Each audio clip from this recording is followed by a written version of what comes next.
বিশ্বনবী পাগলের মতো একবার হাউজে কাউসারে যাবেন, একবার সিরাতে যাবেন, একবার পুলসিরাতের দিকে, একবার হাউজে কাউসারের দিকে পাগলের মতো দৌড়াতে থাকবেন।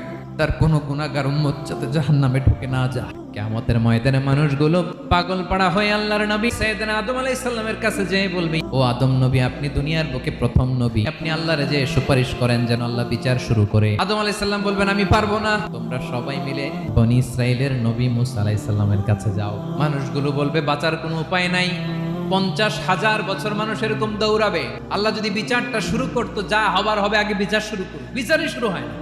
লোকেরা এবার পাগলের মতো দৌড়াতে দৌড়াতে সবাই এবার যাবে মুসা আলাইহিস সালামের কাছে, যেয়ে বলবে, ইয়া নবী আল্লাহ মুসা, আপনি যে একটু সুপারিশ করেন। আল্লাহর নবী মুসা বলবেন, মাফ করো, আমিও পারবো না, তোমরা আল্লাহর নবী ঈসা আলাইহিস সালামের কাছে যাও।